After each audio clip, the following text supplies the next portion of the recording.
आज कच्चे केले की बज्जी बनी है। ये बहुत कॉमन है तमिलनाडु में।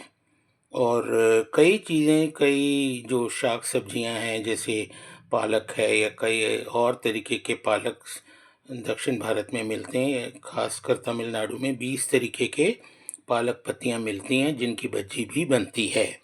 पर मेरे पास जो उसका बनाया हुआ बैटर था थोड़ा बच गया, इसलिए मैंने पोटैटो यानी ये आलू की भी बज्जी बनाई है, फिर कांदा भजिया भी बनाई है, ताकि मैं बचा हुआ बैटर कहीं रखने की जगह नहीं है इसलिए मैंने पूरा ख़त्म कर दिया है। फिर ये तो होल व्हीट ब्रेड स्लाइस है, फिर कॉफ़ी है और केचप के साथ ही खाएंगे।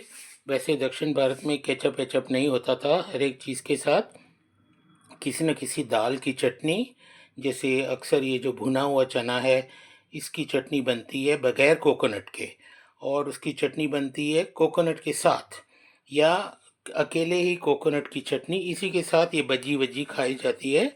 बज्जी से ही बना है भजिया या भाजी, या जो भी कुछ कह सकते हैं। तमिलनाडु की देन है जिसके अलग अलग रूप ऊपर उत्तर भारत की ओर चले गए। तो इसलिए बज्जी जो है इसलिए अच्छी है कि जैसे पाश्चात्य यानी वेस्टर्न कंट्रीज़ में सीधा आलू को फ्राई किया जाता है, जिसको फ्रेंच फ्राइज़ कहते हैं, वो अच्छा नहीं है। उसमें कार्सिनोजन बन जाते हैं। कार्सिनोजन का मतलब है जिसकी वजह से वो पोटैटो स्टार्च ऐसा बनता है कि वो हार्ट अटैक के का कारण बन सकता है। इसीलिए दक्षिण भारत में हर किसी शाक सब्जी को सीधे नहीं तेल में डाला जाता है। कोई ना कोई ऐसी, जैसे बेसन की, इसको कडलई माव यानी चने की फ्लार या आटा जिसको बोलते हैं, चने का आटा, बेसन को चने का आटा बोलते हैं। कडलई माव में जैसे हींग है, हींग डलती है, मिर्च का पाउडर डलता है, हल्दी डलती है और नमक डलता है, बस। दक्षिण भारत में अजवाइन, जीरा वगैरह ज़्यादा इन चीज़ों में फ्राइड में इस्तेमाल नहीं होता है, पर किसी जगह इस्तेमाल होता है शाक सब्जियों में। और खाने पीने की जो दालें हैं उन चीज़ों में, या इसको कूट या क्या बोलते हैं, स्ट्यू, कई सब्जियों की बनती है कोकोनट पेस्ट के साथ, उसमें जीरा डलता है।